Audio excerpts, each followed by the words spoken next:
Shalom, selamat pagi kepada jemaat sekalian yang terkasih dalam Tuhan. Bagi rekan-rekan yang kemarin tidak sempat hadir di seminar, izinkan saya memperkenalkan diri saya terlebih dahulu.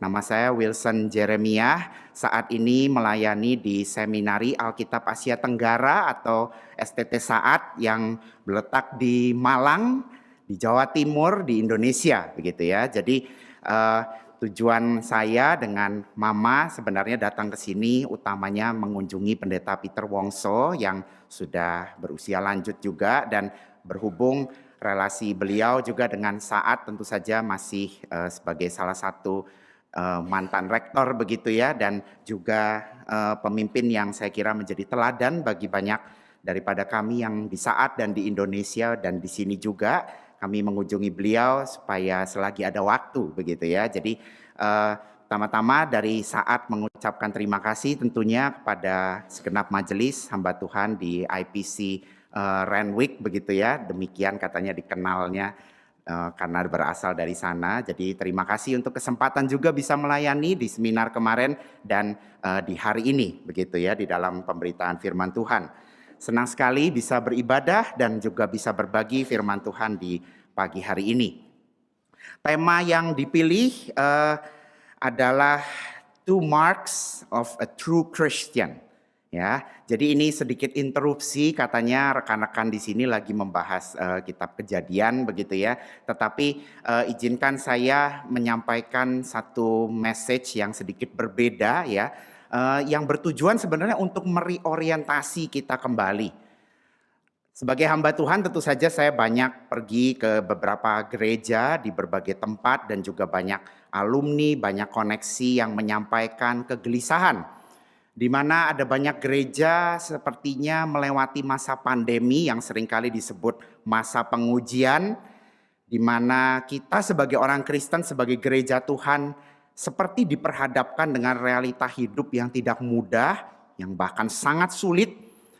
Dan kita diajak untuk memikirkan kembali bagaimana seharusnya kita itu hidup, dan apakah kita betul-betul murni selama ini mengikut Tuhan, bukan saja secara perorangan, pribadi, tetapi sebagai satu tubuh Kristus. Ya, dan kita di sini pun demikian juga sama, saya kira di beberapa tahun ke depan ini kita akan terus diajak berpikir tentu saja oleh Tuhan sendiri dan berkaca dari banyak gereja. Nah, saya tidak ingin kita seolah-olah melupakan bagaimana kita sebagai orang Kristen itu harus bersikap ya, karena itulah yang banyak terjadi di banyak gereja. Seolah-olah kita melupakan identitas kita ya, dan kalau kita melihat dari sini ini kita hanya melihat dua saja yang saya rasa paling utama ya, berdasarkan beberapa studi saya dan juga riset yang menurut saya ini dua tanda yang tidak boleh tidak ada. Jadi kalau sampai tidak ada, menurut saya Injil Kristus ataupun kesaksian kita sebagai anak-anak Tuhan ini bisa bahaya ya. Orang tidak akan bisa melihat kita sebagai true Christians. Ya, oleh sebab itu karena tadi sudah dibacakan firman Tuhan dalam bahasa Indonesia, izinkan saya membacakannya dalam terjemahan ESV ya. Nanti saya akan jelaskan kenapa, karena ini lebih jelas menggambarkan bahasa aslinya begitu ya. Jadi izinkan saya membacakannya untuk kita semua dalam bahasa Inggris. 2 Tesalonika pasal yang pertama ayat 3 sampai ke 4. Demikian firman Tuhan. We ought always to give thanks to God for you, brothers, as is right, because your faith is growing abundantly, and the love of every one of you for one another is increasing. Therefore, we ourselves boast about you in the churches of God for your steadfastness and faith in all your persecutions and in the afflictions that you are enduring. This is the word of the Lord. Ya, demikianlah firman Tuhan dibacakan.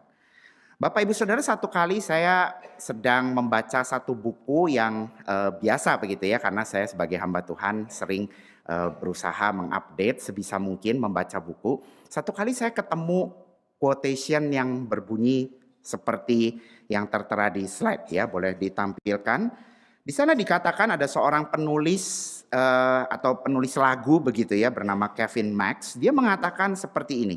The greatest single cause of atheism in the world today is Christians who acknowledge Jesus with their lips, walk out the door and deny him by their lifestyle. This is what an unbelieving world simply finds unbelievable. Saudara mungkin membaca kutipan seperti ini merasa ada yang tidak percaya begitu ya. Masa iya sih? Saya kira tentu saja ini ada tentu saja agak berlebihan, semacam hiperbola, dan mungkin pengalaman sang penulis lagu ini memang seperti yang dia katakan ini ya. Tentu saja penyebab banyak orang meninggalkan Tuhan, meninggalkan agama institusional atau gereja ataupun tempat-tempat ibadah yang lain, tentu saja ada banyak kekecewaan ya. Bukan saja karena maksudnya karena kekristenan yang gagal atau bagaimana ya, tetapi saya kira ada betulnya, bukan? Bapak Ibu, entah kenapa sejak masa pandemi itu muncul ya, ada begitu banyak berita-berita di sekitar kita ya. Khususnya pada waktu itu saya sedang berada di Amerika Serikat, sedang menyelesaikan studi S3. Ada begitu banyak berita yang entah kenapa seolah-olah berdatangan ya, muncul entah itu di Facebook atau di Instagram ataupun di berita pada umumnya. Ada begitu banyak dikatakan hamba Tuhan ini, penyanyi Kristen ini, orang itu entah meninggalkan Tuhan, lelah melayani, atau terkena skandal. Saya kira sebagai warga Sydney, skandal yang cukup besar yang terjadi di dekat kita, mungkin ada sekitar 1 jam dari sini, yaitu di Hillsong Church, bukan? Salah satu berita yang tidak enak juga bukan hanya yang di Sydney, yang di New York juga sama. Bukan saja Pastor Brian Houston di sini, tetapi juga Carl Lentz yang kedapatan juga selingkuh dan dia juga sudah mengakuinya. Tapi bukan sekadar nama-nama besar itu saja, Bapak Ibu Saudara, bukan? Karena kita sering mendengar seringkali gereja itu gagal di dalam perjalanan mereka sebagai orang-orang Kristen. Bukankah seharusnya gereja itu yang menjadi teladan menunjukkan bahwa orang Kristen itu harus hidup seperti ini, seperti itu, dan para pemimpinnya tentu saja memiliki tanggung jawab yang lebih besar. Tetapi kenyataannya kita melihat ada begitu banyak kegagalan di sekitar kita yang terjadi. Sebenarnya bukan hanya hari-hari ini tentu saja ya. Jadi sebagian kita mungkin berpikiran, oh baru belakangan ini saja seperti itu. Tidak, sesungguhnya. Hanya entah kenapa di masa-masa seperti ini Tuhan seolah-olah menunjukkan kepada kita, membukakan ternyata realita itu lebih kelihatan, lebih nampak daripada yang kita bayangkan. Gak lama yang lalu juga saya bertemu ya, kalau tadi skandal yang sepertinya besar.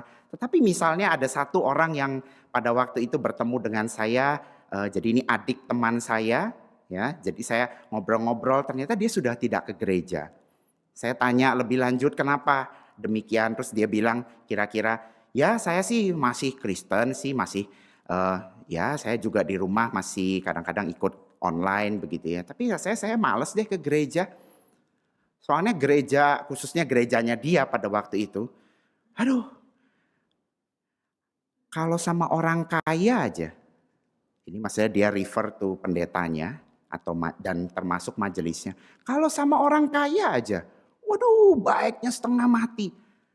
Tapi kalau ke orang-orang yang biasa, jangan harap memperhatikan mereka.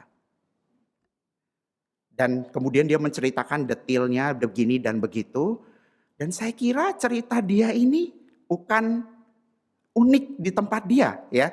Jadi ini satu daerah di Jawa Timur begitu. Saya kira cerita-cerita seperti ini saya juga pernah dengar sebelumnya dan ini memang banyak terjadi. Ada kasus lain juga kita melihat misalnya di Indonesia ada banyak gereja-gereja ini kehilangan imannya seolah-olah ya. Ada banyak jemaat yang mulai ketika pandemi ya khususnya itu sudah mulai merasakan, oh gereja itu seolah-olah tidak lagi menguntungkan buat saya dan seterusnya. Saudara, sebenarnya saya bisa menceritakan banyak contoh-contoh seperti ini, tetapi yang ingin saya katakan kepada kita adalah bagaimana dengan kita hari-hari ini? Apakah kita betul-betul memahami bagaimana kita seharusnya hidup sebagai orang-orang Kristen?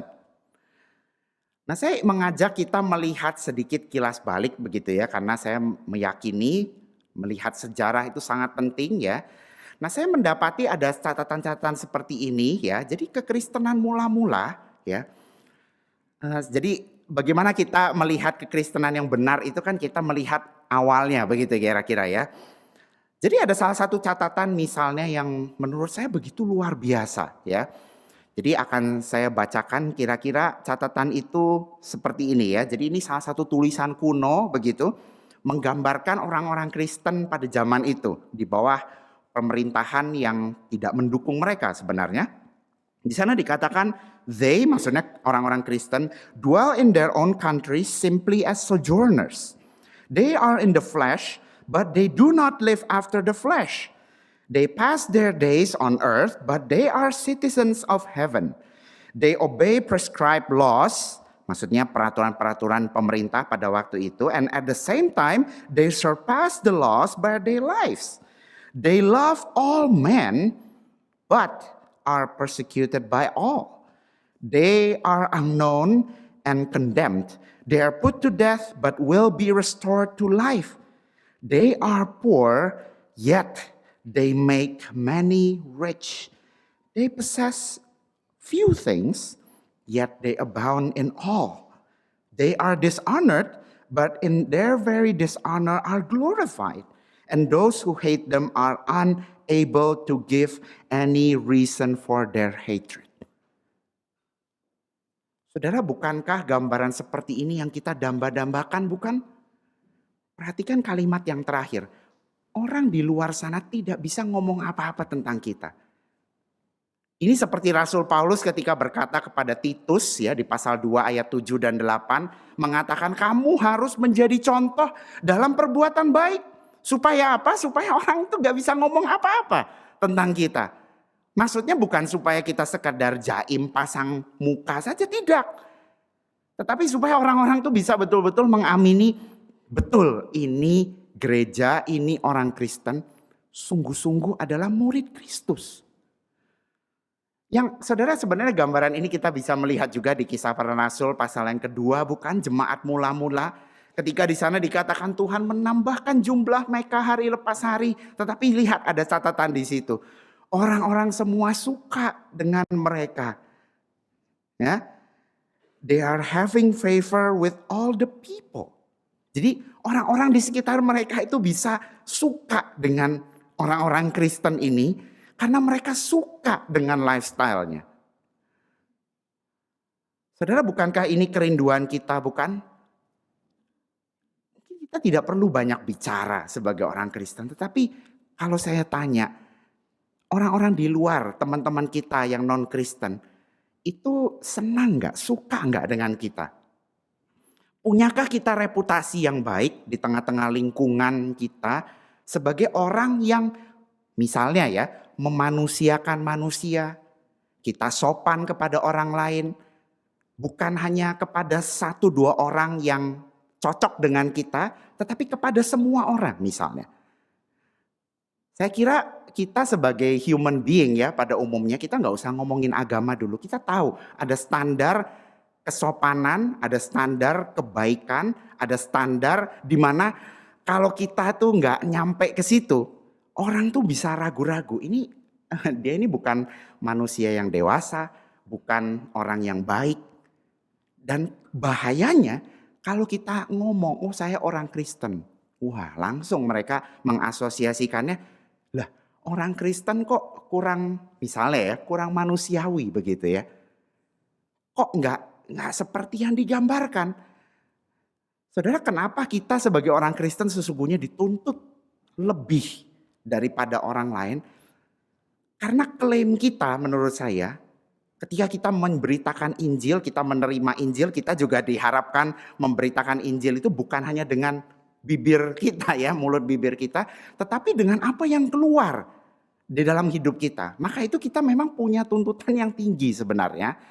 Dan kita akan melihat hari ini ya, apa tanda yang paling jelas yang seharusnya terlihat. Dan kita akan berkaca melalui jemaat Tesalonika tadi yang sebenarnya saya kira sudah ada di sana ya, terlihat dengan cukup jelas. Tetapi izinkan saya flash it out a little bit more ya. Dua poin ini ya, dua saja yang menurut saya paling utama yang tidak boleh kita lupakan sebagai orang Kristen. Yang pertama, Bapak Ibu Saudara, tadi dituliskan di ayat ketiga ya. Dan saya mengatakannya seperti ini, true Christians love without end.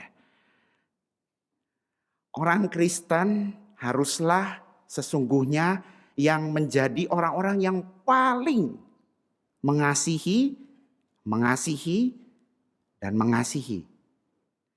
Saudara, tadi tercatat di 2 Tesalonika tadi ya, di sana dikatakan Rasul Paulus itu mengucap syukur atas apa yang terjadi di jemaat Tesalonika itu ya. Di sana dia mengatakan karena iman mereka bertambah, semakin kelihatan, semakin nongol, semakin bisa bisa dilihat begitu ya. Iman itu bukan hanya sekedar dikonfes begitu, tetapi ada bentuknya. Dan di sana dikatakan kasihmu seorang akan yang lain makin kuat. Nah, kenapa tadi saya katakan bahasa Inggrisnya itu lebih jelas? Tadi karena dikatakan the love of every one of you for one another. Jadi kalau Indonesianya kurang terlalu jelas sekali, maksudnya begini, semua masing-masing daripada jemaat Tesalonika itu mengasihi.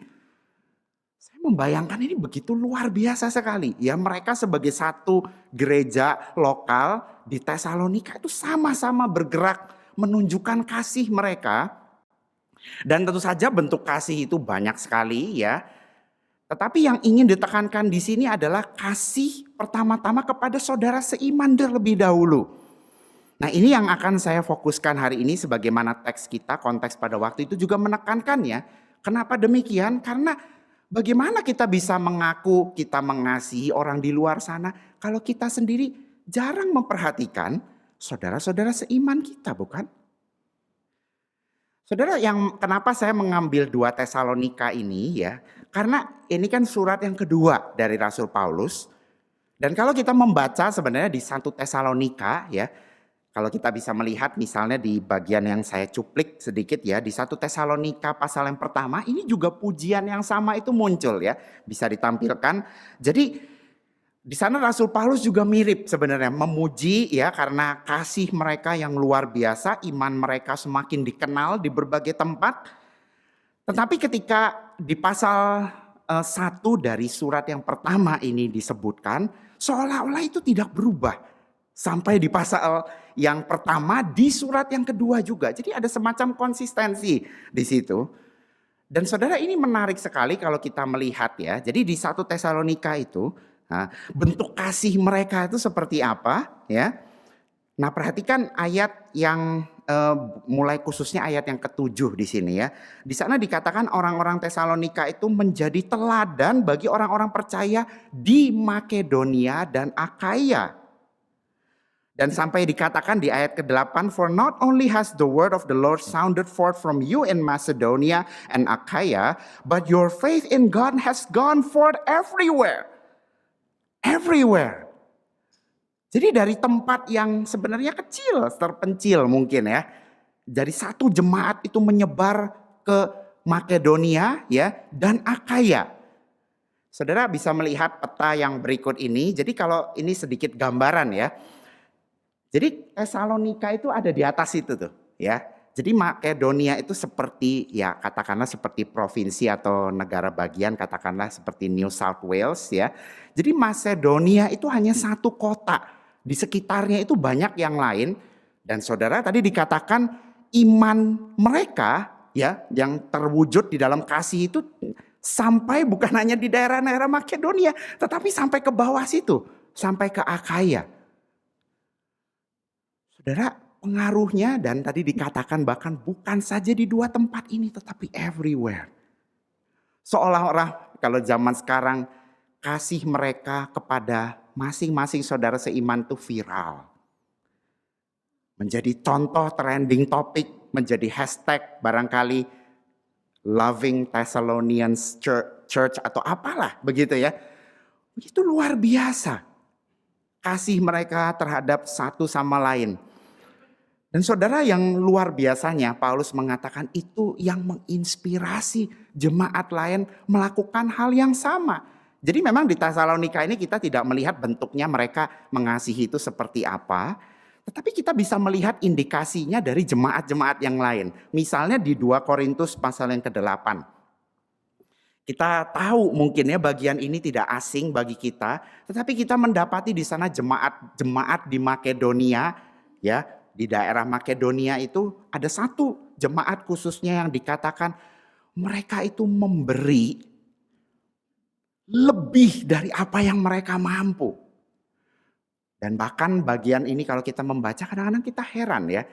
Jadi orang banyak kadang-kadang merasa begini, kita tuh baru bisa ngasih kalau kita itu udah mapan, kita udah enak, kita udah secure, punya tabungan, baru kita bisa kasih. Tapi jemaat Makedonia tidak demikian. They defy all human expectation. Karena apa? Karena mereka memiliki wealth of generosity dikatakan. Begitu kaya kasih mereka kepada satu sama lain. Kepada jemaat yang lain. Begitu. Dan yang lebih luar biasa mereka memberi dari kekurangan mereka di tengah-tengah penderitaan. Luar biasa sekali bukan? Dan saudara jadi mereka itu melakukan seperti ini kenapa? Karena inspirasi dari jemaat yang lain, yaitu jemaat Tesalonika. Dan kalau kita melanjutkan di pasal yang ke-9 dari 2 Korintus, di sana Paulus juga mengatakan hal yang sama itu terjadi di daerah Akaya tadi ya. Jadi Makedonia di sini, Akaya itu di bawah sekitar sini. Dan saudara, konteksnya di sini Paulus itu sedang sebenarnya ingin menegur jemaat yang lebih kaya sebenarnya ya. Jadi orang-orang Korintus, jemaat Korintus, jadi Korintus itu salah satu kota yang sebenarnya kaya sekali ya. Jadi kalau kita memperhatikan dari 1 Korintus, 2 Korintus, kita mendapat indikasi sehingga ada satu penafsir ya mengatakan Korintus itu seperti katanya loh ya, penggambarannya seperti San Francisco, LA, and New York put together. Jadi ini kota yang dekat sekali dengan pelabuhan, kota bisnismen semua ada di situ. And yet ya di konteks 2 Korintus ini mereka itu belum memberi seperti jemaat Makedonia dan tentu saja by implication seperti jemaat Tesalonika. Nah saudara, itu yang Paulus ingin tegur ya. Jadi kalau kita membaca seperti ini ya, sebenarnya Paulus itu sedang memaksa pelan-pelan dengan halus jemaat Korintus. Kamu jangan menjadi seperti dunia ya. Jadilah seperti saudara-saudaramu ini loh, jemaat Makedonia dan di Akaya ya, sekitar ini tidak dispesify jemaat di kota apa, tetapi seolah-olah Paulus ingin berkata Akaya, daerahmu itu sebenarnya udah solid semuanya, tetapi kamu ayo dong, ayo begitu. Nah saudara, kalau saya bertanya kepada kita, bagaimana dengan kita hari-hari ini? Apakah kita sudah memberi, memperhatikan, mengasihi seperti jemaat mula-mula ini?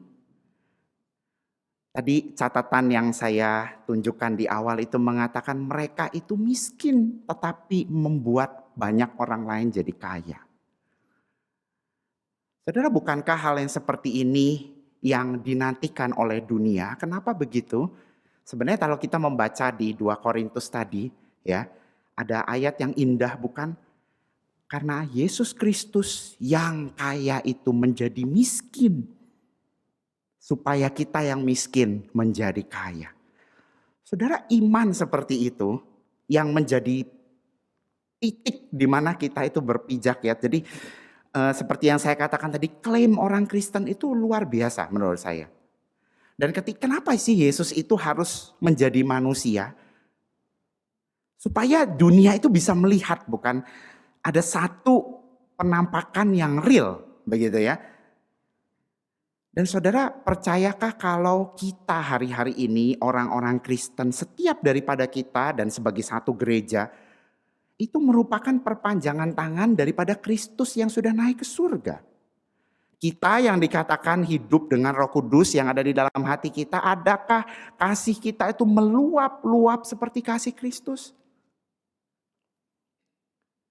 Bukankah kalau kita tidak menampilkan itu, orang akan sulit melihat, benar nggak sih? Roh Kudus dan Kristus itu ada di dalam hidup kita. Saudara, saya ingin menceritakan satu kisah yang luar biasa menurut saya. Ada satu kejadian saya kira tidak asing lagi ya, di negara Jepang pernah terjadi tsunami ya di tahun 2011. Begitu luar biasa sekali, korban begitu banyak.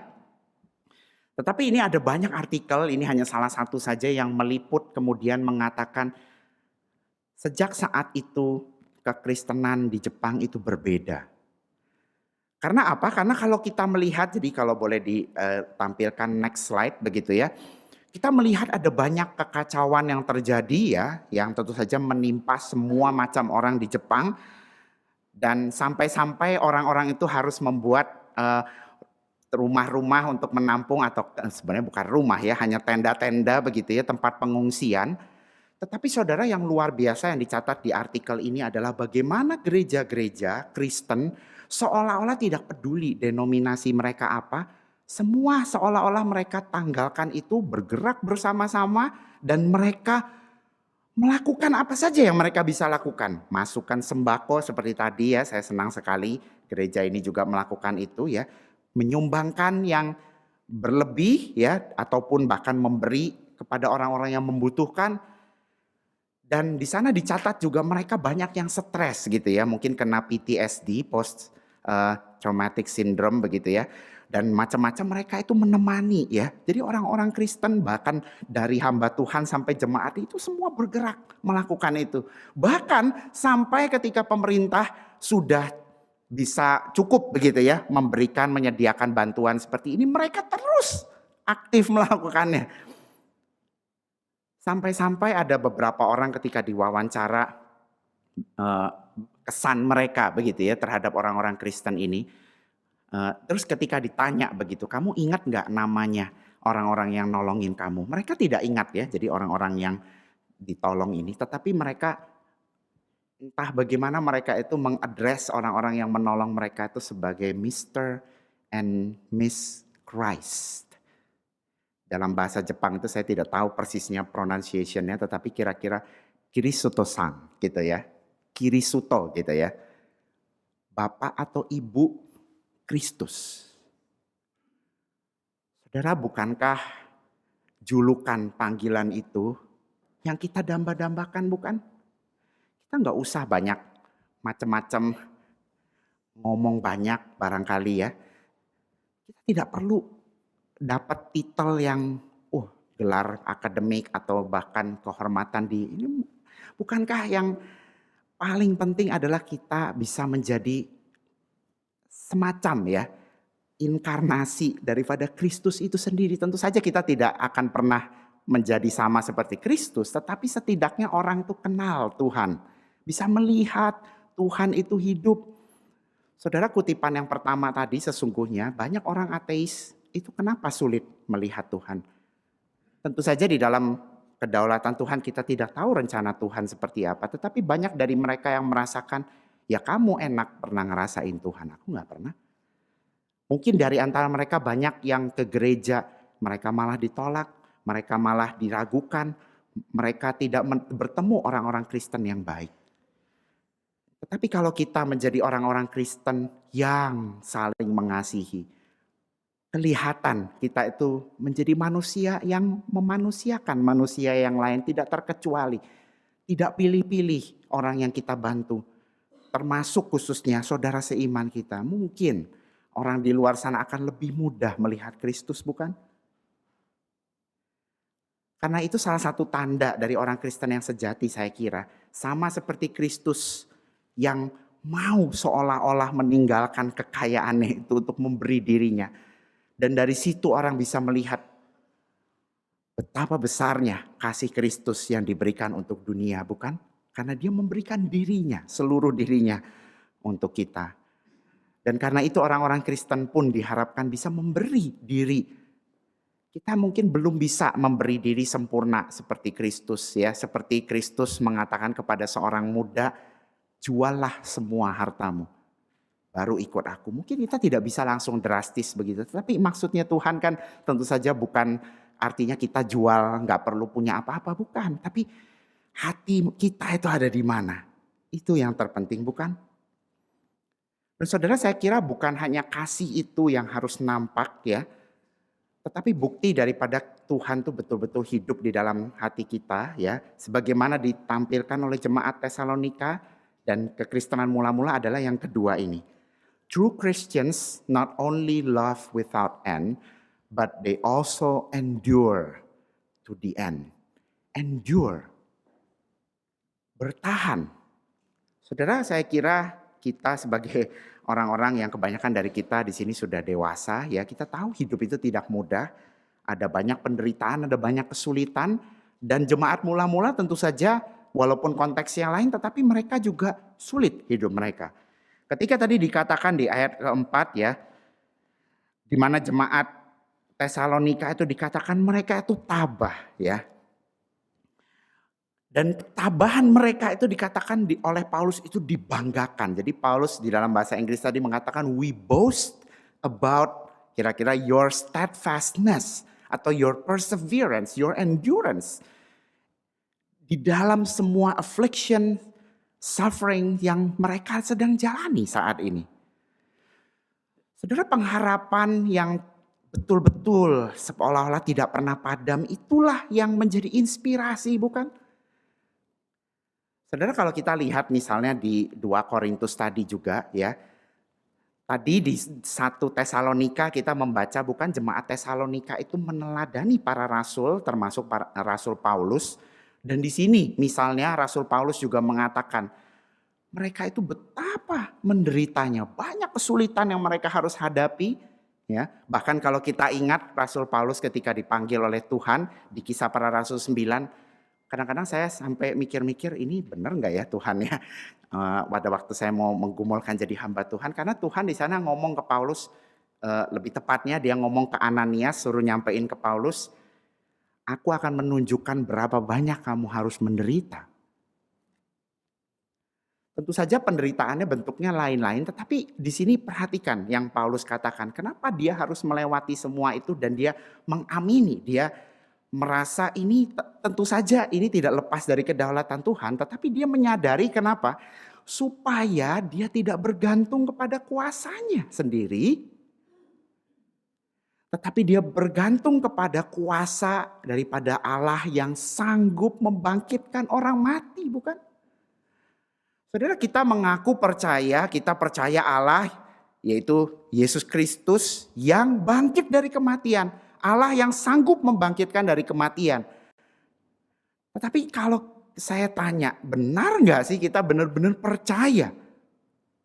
Percaya bahwa tidak ada hal apapun di dunia ini yang sanggup mengalahkan tindakan miraculous yang seperti ini, begitu.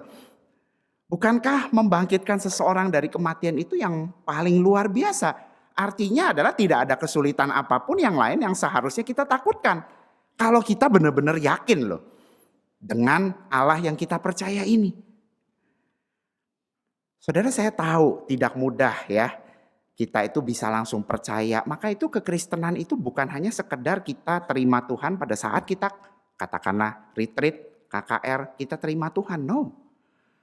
Sometimes the hardships that we undergo in life bisa menjatuhkan kita, bukan? Kita bisa tiba-tiba itu kehilangan ya arah. Kita merasa Tuhan itu tidak hadir dan seterusnya. Tetapi kalau kita lihat dari teladan orang-orang Kristen pada zaman dulu, mari kita ingat kembali siapa Allah yang kita percaya Dan bagaimana kita menghadapi kesulitan hidup ini, bukan? Saudara, kita tidak tahu apa maksud Tuhan yang terjadi ketika pandemi yang lalu, dan saya kira setiap kita masing-masing ini menghadapinya berbeda-beda. Tetapi bagaimana kita melewati bukan saja pandemi kemarin, tetapi kesulitan-kesulitan yang lain. Ketika kita sedang sakit parah, tidak ada jalan keluarnya, apa yang kita pikirkan? Sikap apa yang kita tampilkan? Ketika ada kehilangan orang yang paling kita kasihi, apakah kita kemudian sepertinya men-shutdown diri kita dan seolah-olah kita tidak bisa melaju, melanjutkan kehidupan kita, dan seterusnya. Tetapi Rasul Paulus hari ini mengingatkan, bukan? Justru melalui hal-hal yang sulit itu, kalau kita betul-betul adalah orang Kristen yang percaya Allah yang sanggup membangkitkan dari antara orang mati, termasuk Tuhan Yesus Kristus yang kita beritakan, seharusnya kita bisa terus endure sampai akhirnya.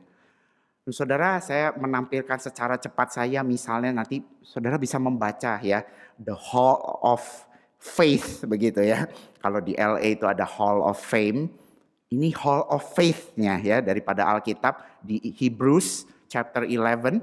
Saudara kalau melihat ayat-ayat ini misalnya ya dari ayat 32 sampai 37.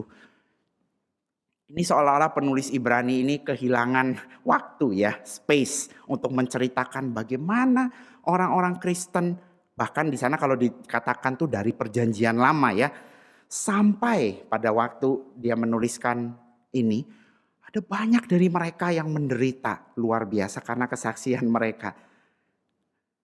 Dan selanjutnya juga sama ya, ada yang dipecut, di-flog ya, sampai ada yang digergaji, sampai ada yang ini macam-macam. Saudara nanti bisa baca sendiri melihat, luar biasa.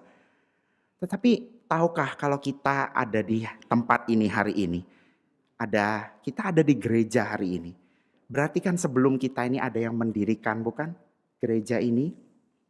Dan sebelum orang mendirikan gereja ini, ada yang sebelumnya lagi dan sebelumnya. Kenapa bisa ada orang-orang yang terus ada menyampaikan, menurunkan Injil itu dan mendirikan komunitas seperti ini? Karena ada orang-orang Kristen yang endure to the end. Saudara, maukah kita meneruskan legacy itu? Legacy iman yang diturunkan oleh orang-orang Kristen mula-mula itu. Saudara, saya tahu tidak mudah ya kita menjalani hidup yang sulit. Pergumulan kita macam-macam, dari kesulitan di tempat kerja, kesulitan bisnis, kesulitan menghadapi sakit penyakit, dan seterusnya. Ada banyak hal yang bisa alasan yang membuat kita jauh dari Tuhan. Tetapi maukah kita merenungkan kembali? Kita tanya, doa sama Tuhan. Tuhan, kalau saya benar-benar percaya Tuhan sudah menyelamatkan saya, beri saya kekuatan. Ketika saya mulai lupa siapa yang saya percaya, Tuhan kuatkan saya, ingatkan siapa yang saya percaya. Bukankah Rasul Paulus juga pernah berkata di 2 Timotius, ya, kenapa dia bisa melewati semua ini? Karena saya percaya dan saya tahu, saya kenal siapa yang saya percaya. Saudara, saya ingin menutup dengan satu kisah. Ini sebenarnya ada berhubungan sedikit dengan yang kemarin ya. Ada satu orang yang bernama Francis Collins. Saudara kalau lihat prestasinya di sana mungkin kita bisa ciut ya. Orang ini luar biasa sekali. Dia sekarang ya jadi seorang dokter, seorang ahli genetika ya, geneticist. Ditunjuk oleh Paus Pope Benny ya, pada Benedict ke-16 begitu ya, untuk masuk ke Pontifical Academy of Sciences. Ini sangat bergengsi sekali ya di kalangan orang Katolik Roma. Bahkan dia juga menjadi direktur dari National Institute of Health. Jadi ini sangat bergengsi sekali, dan saudara lihat dari tahun berapa ya, lama sekali. Dan di sana dia juga mengepalai satu proyek yang disebut Human Genome Project ya. Jadi ini orang yang sangat berprestasi ya, sangat terkemuka. Bahkan setelah dia turun jadi direktur dari NIH itu, dia ditunjuk ditunjuk oleh Presiden Joe Biden untuk menjadi science advisor. Jadi dia bukan orang sembarangan, sekali lagi ya. Tetapi dia adalah orang Kristen, saudara. Dia adalah orang Kristen yang sungguh-sungguh. Dia menuliskan di tahun 2006 ya. Jadi sebelum dia menjadi semuanya ini, saudara bisa melihat bukunya judulnya The Language of God. Ya, boleh ditampilkan yang berikutnya. Nah, ini satu buku yang ingin menunjukkan perjalanan imannya, termasuk bagaimana dia itu melihat ya. Seperti yang saya jelaskan kemarin, betapa Tuhan itu God is in the details. Maksudnya ketika dia melihat betapa luar biasanya ya DNA manusia dan seterusnya, proyek-proyeknya itu begitu luar biasa sehingga dia bisa melihat ada bahasanya. Tuhan itu terpetakan di DNA manusia yang begitu luar biasa. Tetapi saudara, yang ingin saya soroti adalah di salah satu bagian di buku ini, dia menceritakan bagaimana dia itu menjadi Kristen. Karena dari kecil dia dibesarkan keluarganya agnostik, lalu ketika dia kuliah di Yale University dia menjadi ateis ya. Jadi orang agnostik ini nggak terlalu yakin Allah itu nggak ada, jadi lebih cenderung ya udahlah nggak usah kasih pendapat atau apa. Tapi orang ateis itu lebih yakin ya. Jadi dia sudah convince kekristenan, agama itu nggak rasional. Tapi satu kali ketika dia lagi residensial begitu ya, seperti koas lah begitu di dalam bahasa Indonesia, dia itu dia dapat pasien yang dia cerita satu pasien ini mengalami satu penyakit di jantungnya begitu ya. Kalau nggak salah namanya itu angina atau anggina gitu dalam tulisannya. Nggak bisa disembuhkan, for some reason sakit sekali. Kesakitan terus orang ini ya, udah tua. Tapi orangnya ini ceria. Orangnya ini tidak pernah mengeluh. Nah satu kali dia itu ngajak ngobrol ya. Banyak melakukan banyak percakapan begitu. Dan ibu ini tiba-tiba ngajak ngomong dia tentang faith gitu, tentang iman. Dan Collins menceritakan di bukunya satu kali dia itu kaget sekali. Ketika dia ditanya oleh ibu itu, apa yang Bapak percaya selama ini? Pertanyaan dari ibu yang menderita, yang seolah-olah udah gak ada harapan itu, betul-betul membuat menurut pengakuannya wajahnya langsung memerah dan dia dengan malu dia berkata, I'm not really sure, dia katakan. Saudara, pertanyaan itu yang kemudian membuat dia menjadi, memang betulan dia menjadi berpikir, iya ya, apa yang saya percaya selama ini? Ketika saya bilang agama itu tidak rasional, truth be told, dia bilang saya sebenarnya belum pernah consider melihat bukti-bukti yang mendukung keberadaan Allah. Saudara, sejak itu dia menjadi seolah-olah berubah. Sejak itu dia menjadi orang yang sungguh-sungguh dia cari bukti-bukti bagi keberadaan Allah. Dan dia rupanya melihat, iya ya, lebih masuk akal percaya Tuhan daripada tidak.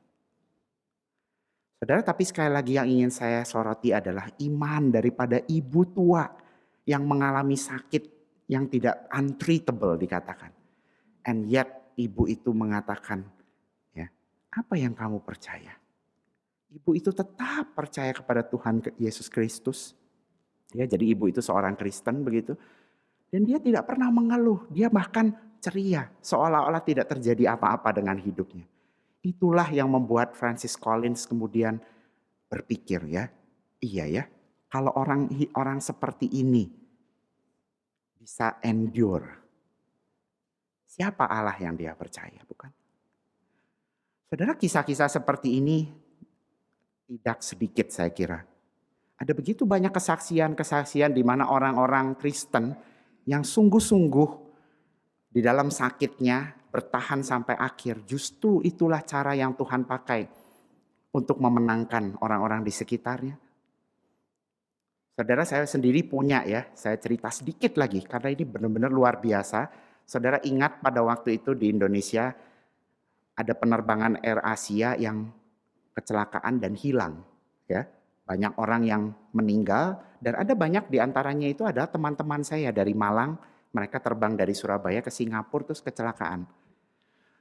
Kejadian itu ya membuat teman-teman saya ini yang tadinya nggak percaya Tuhan, itu dalam waktu 1 tahun ke depan mereka jadi percaya Tuhan dan dibaptis.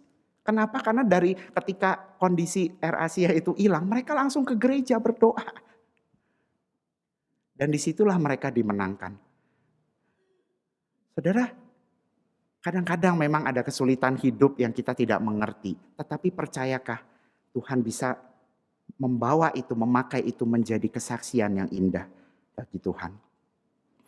Karena itu saudara, true Christians, kita mengingat ya, tadi yang pertama, love to the end. Orang Kristen seharusnya mengasihi. Khususnya orang-orang di sekitar mereka terlebih dahulu. Dan harusnya kasih itu kemudian terpancar ke mana saja, everywhere. Dan true Christians yang betul-betul percaya pada Kristus, bukan saja mengasihi tetapi mereka juga bertahan sampai akhir. Pertanyaannya, bagaimana dengan kita hari-hari ini? Sudahkah kita menjadi orang-orang Kristen yang mengasihi dan bertahan, tabah, tekun sampai akhir? Mari kita berdoa.